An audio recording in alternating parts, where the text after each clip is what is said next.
Hello, everybody. It's Reverend Felicia Parazaider, and I just posted something not long ago, and it got some good response. Thank you for that.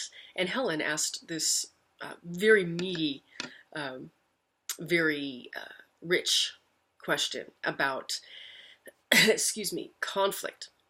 What do we do about family and friends that blame blame everybody else, that continuously do that, and how that in turn creates conflict?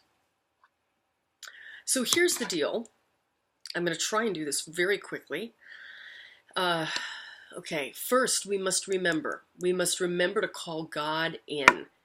God, whatever your concept of God, if it's a higher power, it's a goddess, it's Allah, I don't care what it is, if it's your higher self, you call it in, because we must rise. We must rise and raise up our awareness and our consciousness. If we're going to do this big work of trying to understand humanity and people and those that challenge us, that we do love and that love us, even if they're curmudgeons at times, we have to remember to rise and raise up. So we call God in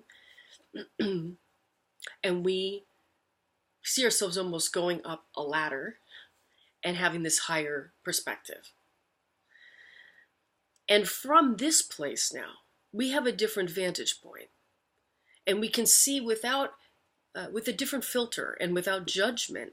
We can kind of look over the land, and we can understand people in a new way and in a different way. And this is what we come to realize, is that nobody and no thing is doing anything to us. Typically, people, here's the deal, they're operating from their place of consciousness and their place of awareness. So imagine someone is down here at a lower level of frequency, a lower level of consciousness. This is what they're going to see. This is where they're going to operate from. They might operate from a place of woundedness, depending on how they were socialized or traumas that they've experienced. When they, or I should say, when we begin to do the good work and clean those things out and change and shift and grow and learn, we all rise up. Again, we come up to a place of higher understanding, higher awareness, higher perspective, higher love.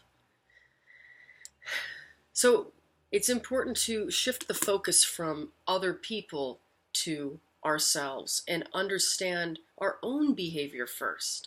And when we do, we go, oh my gosh, that's why this person is doing this.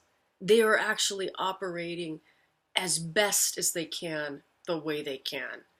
And it's not to excuse it, and it might not mean that we can be around it, but it makes us arrive at a place of peace and a place of comfort and a place of understanding.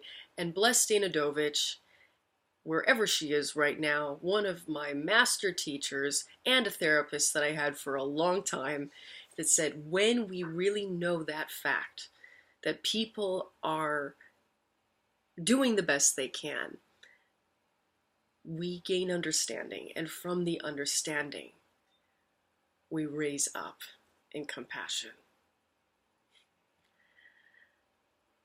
Yes.